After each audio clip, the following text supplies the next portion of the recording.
Hello दोस्तों, आप लोग कैसे हैं। तो दोस्तों आज हम लोग बात करेंगे आधुनिक भारत की। कल हम लोग किस चीज़ की बात किए थे, तो हम लोग मुगल काल के कल बारे में बात किए थे और उसको पढ़े थे। लेकिन आज हम लोग बात करेंगे आधुनिक भारत की, जो 1857 से 1947 तक, ठीक है ना। इतना तक आज हम लोग देखेंगे। वीडियो छोटी होगी लेकिन कोशिश किए हैं कि जितना भी है उसे समेटने की कोशिश किए हैं जो एग्ज़ाम से रिलेटेड है, ठीक है। ऐसे भी हिस्ट्री बहुत ज़्यादा होता है, उसको पढ़ना असंभव हो जाएगा अभी तुरंत में, क्योंकि एग्ज़ाम भी बहुत नज़दीक पहुंच चुका है बीपीएससी का, ठीक है। और बीपीएससी का जो एग्ज़ाम है उसके लिए ये बहुत ही इम्पोर्टेंट है। छोटी सी वीडियो में बहुत ही सीख मिलेगी और बहुत ही आपको हेल्प भी मिलेगी।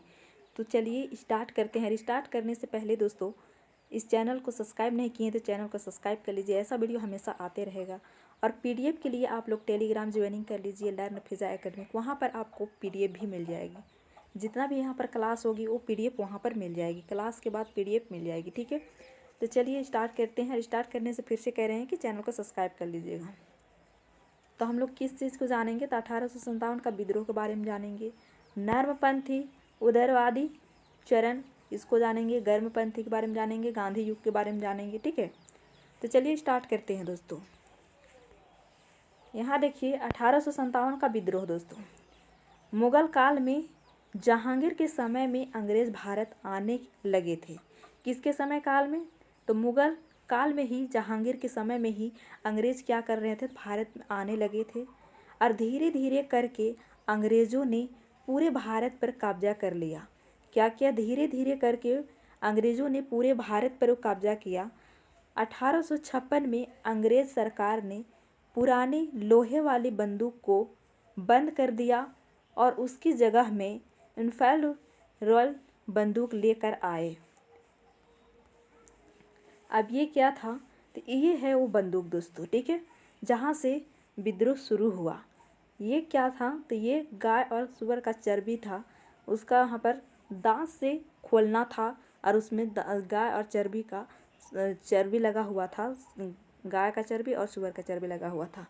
तो इससे नहीं, इसको बोला गया कि इससे हम लोग ऐसा नहीं करेंगे। क्यों, क्योंकि आपको पता है मुसलमान सुअर को हराम मानते हैं और गाय को पवित्र मानते हैं हिंदू। तो वे दोनों धर्मों का ठेस पहुंचने की ये कोशिश किए थे, इसीलिए यहाँ से शुरू हो गया विद्रोह, ठीक है। अब यहाँ पर देखिए 29 मार्च 1857 को मंगल पांडे नामक एक सैनिक ने बैरकपुर कहाँ है दोस्तों, तो पश्चिम बंगाल में है। बैरकपुर में गाय के चर्बी से बने कारतूसों को मुंह से काटने से मना कर दिए। ये डायरेक्ट कह दिया कि हम इसे मुंह से नहीं काटेंगे, चाहे कुछ भी हो जाएगा, ठीक है। किसने कहा दोस्तों, तो ये मंगल पांडे ने कहा। इन्हें गिरफ्तार करके 8 अप्रैल 1857 को फांसी पर चढ़ा दिया गया। क्यों, ये कह दिया कि हम ये काम नहीं करेंगे। उसके बाद वो अंतिम में क्या किया, वो अपने अफसर पर ही गोली मार दिया। किसने, तो मंगल पांडे ने, ठीक है। उसके बाद इसे क्या किया गया, तो इसे गिरफ्तार करके इसे 8 अप्रैल 1857 को उसे फांसी पर चढ़ा दिया गया। किससे दोस्तों, तो ये मंगल पांडे को, ठीक है। उसका बाद है विद्रोह की शुरुआत 10 मई 1857 को मेरठ से हुई। ये 1857 का विद्रोह 10 मई 1857 को माना जाता है, क्योंकि विद्रोह तो पहले हो गया था, लेकिन क्या हुआ कि उस सारा चीज़ जो दब गया, जब बैरकपुर में हुआ वो भी दब गया, उड़ीसा में हुआ वो भी दब गया। लेकिन जब 10 मई 1857 को जब मेरठ में हुआ, तो इसका चिंगारी पूरा उत्तर भारत में हो गया से हुई। और इस विद्रोह के समय भारत का गवर्नर जनरल कौन था, तो दोस्तों ये लॉर्ड कैनिंग था। कौन था, तो ये लॉर्ड कैनिंग था, ठीक है। ये है मंगल पांडे, इसी को फांसी पे लटका दिया गया था। कब, तो 8 अप्रैल 1857 को, ठीक है। अब इसका जब हुआ वहाँ पर, तो वहाँ पर नृत्य करने के लिए तो कोई रहना चाहिए ना।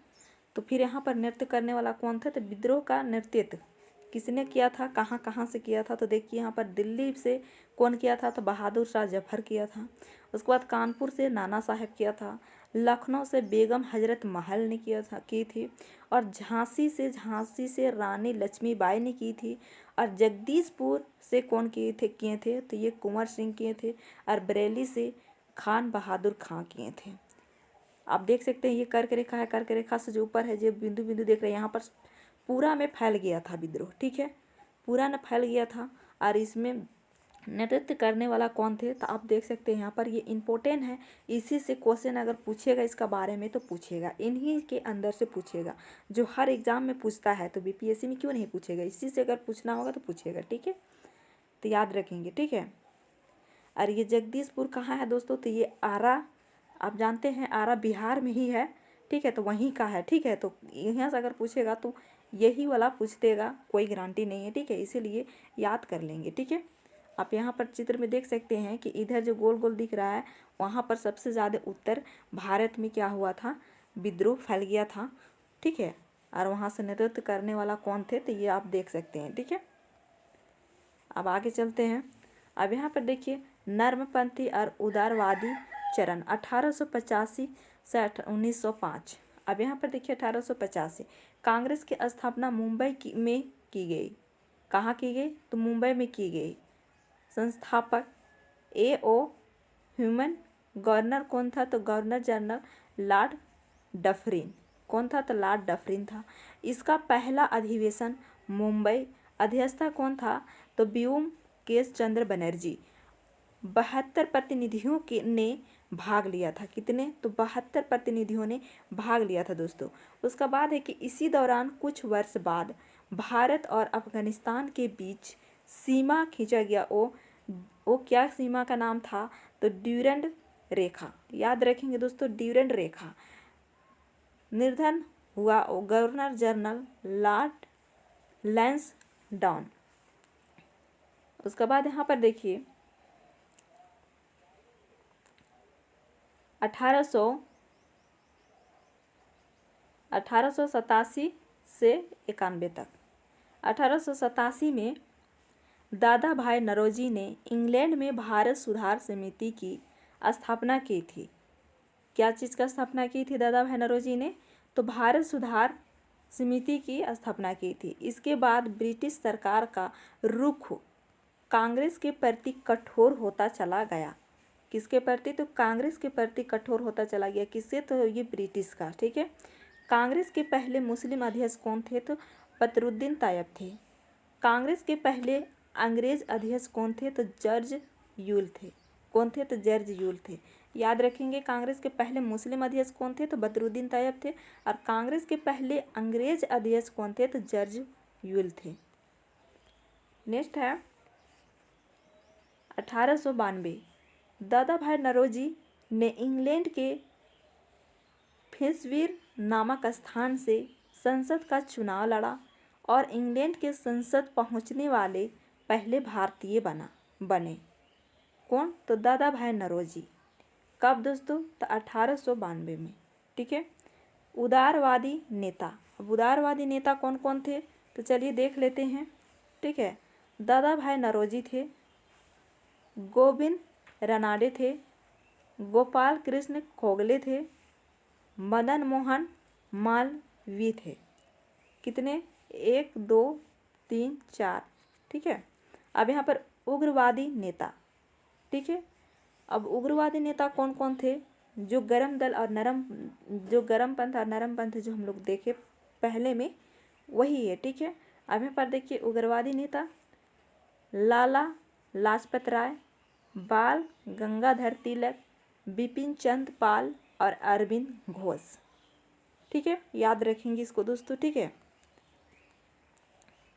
और नेक्स्ट क्या है 1905।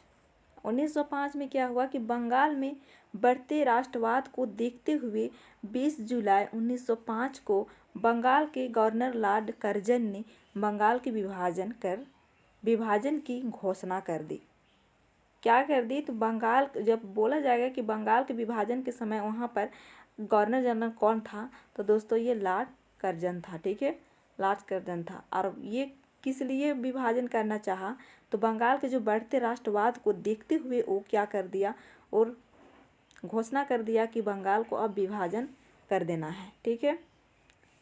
इसके विरोध में 7 अगस्त 1905 को कोलकाता में स्वदेशी आंदोलन बंग भंग आरंभ किया गया, जिसका नेतृत्व सुरेंद्र नाथ बनर्जी कर रहे थे। 16 अक्टूबर 1905 को बंगाल का विभाजन हो गया। कब हो गया बंगाल का विभाजन? तो 16 अक्टूबर 1905 को बंगाल का विभाजन हो गया और इसे 2 हिस्सों में बांट दिया गया। और ये आप देख रहे हैं, ये ग्रीन कलर में है, उसे पूर्वी बंगाल के नाम से जाना गया और इसे पश्चिमी बंगाल के नाम से जाना गया, जो कि आज तक हम लोग इसे पश्चिमी बंगाल के नाम से ही जानते हैं। ठीक है। तो ये 2 हिस्सों में बांट दिया गया। कितने हिस्सों में? तो 2 हिस्सों में, एक पूर्वी बंगाल और एक पश्चिमी बंगाल। ठीक है। अब नेक्स्ट है कांग्रेस बट गई। अब कांग्रेस बट गई, जो हम पहले देखे हम लोग नरम दल और गरम दल या नरम पंथी और गर्म पंथियों में गए। तो यहाँ पर देखिए नर्म दल और गर्म दल। ठीक है, 2 पंथियों ने ये बट गई। 1911 लॉर्ड हार्डिंग बंगाल का गवर्नर जनरल बना और बंगाल का गवर्नर जनरल बनते ही बंगाल का विभाजन रद्द कर दिया। भारत की राजधानी कोलकाता से दिल्ली बनाने की घोषणा कर दी। वो क्या किया, वो वहाँ के जनरल बनते ही वो रद्द कर दिया, लेकिन वो क्या किया, फिर वहाँ का राजधानी को दिल्ली बनाने की घोषणा कर दी। 1912 भारत की राजधानी कोलकाता से दिल्ली बना दी गई, जो कि अभी तक है ये है। ठीक है। 1913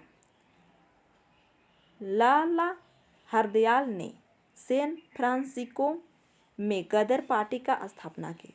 कहाँ? तो फ्रांसिस्को में गदर पार्टी का स्थापना की। किसने की? तो ये लाला हरदयाल ने। ठीक है। कब की? तो ये 1913 में। याद रखेंगे। ठीक है दोस्तों, अगर वीडियो अच्छा लग रहा है दोस्तों तो प्लीज़ आप लोग लाइक करते जाइए। नेक्स्ट है 1917 कांग्रेस का कोलकाता अधिवेशन। एनी बेसेंट कांग्रेस की पहली महिला अध्यक्ष। कौन? तो एनी बेसेंट। ठीक है। अब नेक्स्ट है लाला लाजपत राय। लाल, बाल, पाल, यहाँ पर तीनों अलग अलग है। ठीक है। लाल अलग है, बाल अलग है, पाल अलग है, और ये लाला लाजपत राय ये एक ही है। ठीक है, आप देख सकते हैं। और यहाँ पर देखिए, ठीक है, ये तीनों अलग अलग है। यहाँ पर माइनस चिन्ह देने के लिए भूल गए। ठीक है। अब यहाँ पर देखिए लाला लाजपत राय, जिन्हें पंजाब केसरी के नाम से भी जाना जाता है। किसके नाम से? तो पंजाब केसरी के नाम से भी जाना जाता है। गर्म दल के प्रमुख नेता थे। क्या थे गर्म दल के? तो प्रमुख नेता थे। कौन? तो लाला लाजपत राय। ठीक है। उन्हें पंजाब के शेर की उपाधि भी मिली थी। पंजाब के शेर की उपाधि किसे मिली थी? तो लाला लाजपत राय को मिली थी। ठीक है। लाला लाजपत राय ने यंग इंडिया नामक एक पुस्तक लिखी। कौन सा पुस्तक? तो यंग इंडिया। ठीक है, यंग इंडिया नामक एक पुस्तक लिखी। जब साइमन कमीशन भारत आया था तब लाला लाजपत राय ने, यहाँ पर ये चित्र की वजह से छिप गया है। ठीक है, इसे सेट करने में गड़बड़ हो गया है, तो यहाँ पर देख लिए, यहाँ पर लाला लाजपत राय होगा। ठीक है, ने ही विरोध किया। ठीक है। अब ये कौन है दोस्तों? तो ये है बाल गंगाधर तिलक। ये कौन है? तो बाल गंगाधर तिलक। आप चलिए इसके बारे में जानते हैं। ठीक है। गर्म दलीय आंदोलन का पिता कहा जाता है। किसे? तो बाल गंगाधर तिलक को। किसे कहा जाता है? तो बाल गंगाधर तिलक को क्या कहा जाता है? तो गर्म दलीय आंदोलन का पिता कहा जाता है। अब यहाँ पर देखिए स्वराज मेरा जन्म, यहाँ पर स्वराज मेरा जन्म सिद्ध अधिकार है और उसे मैं लेकर रहूँगा। किसने कहा था? तो ये बाल गंगाधर तिलक ने। ठीक है, याद रखेंगे। रहूँगा। और समाप्ति साप्ताहिक पत्रिका केसरी और गीता, ये किसका है? तो ये बाल गंगाधर तिलक का। फिर यहाँ पर देखिए रहस्य नामक ग्रंथ लिखा। महाराष्ट्र में गणपति उत्सव आरंभ करने का श्रेय भी बाल गंगाधर तिलक को ही जाता है। कहाँ पर है? तो महाराष्ट्र में गणपति उत्सव आरंभ करने का श्रेय किसे है? तो ये बाल गंगाधर तिलक को याद रखेंगे, ठीक है। अब यहाँ पर देखिए कौन है दोस्तों, तो ये है बिपिन चंद्र पाल। इसका चित्र यहाँ पर देखिए। बिपिन चंद्र पाल लाल बाल पाल का हिस्सा थे। ये बिपिन चंद्र क्या थे? तो ये बिपिन चंद्र पाल कौन थे? तो लाल बाल और पाल ये तीनों का क्या था? एक हिस्सा थे और भारत में क्रांतिकारी और उग्रवादी गतिविधियों को अंजाम देने में विश्वास रखते थे। उन्होंने कई अखबार भी निकाले। अब उस अखबार का नाम क्या है दोस्तों, और किस किस भाषा में निकाले? तो परिदर्शक पहला क्या है? तो ये परिदर्शक है, जो बंगाली साप्ताहिक 1886 में हुआ, ठीक है। उसके बाद न्यू इंडिया, क्या नाम था? न्यू इंडिया 1902 अंग्रेजी साप्ताहिक था ये। और वंदे मातरम ये 1906 बंगाली दैनिक। ये 3 अखबार थे, इसे भी याद रखेंगे, ठीक है। तो दोस्तों आज का वीडियो में इतना ही। अगर वीडियो अच्छा लगा हो तो लाइक शेयर और कमेंट करके ज़रूर बताइएगा। और जो पहली बार इस चैनल में आया है तो चैनल को सब्सक्राइब कर लीजिएगा। ऐसा वीडियो हमेशा मिलते रहेगा। और ज़्यादा दिन आप लोगों के एग्ज़ाम नहीं है, आप लोगों को ऐसी छोटे छोटे वीडियो में बहुत सारी जानकारी देने की कोशिश करेंगे, ठीक है। तो फिर मिलते हैं नेक्स्ट वीडियो में, तब तक के लिए टेक केयर एंड बाय।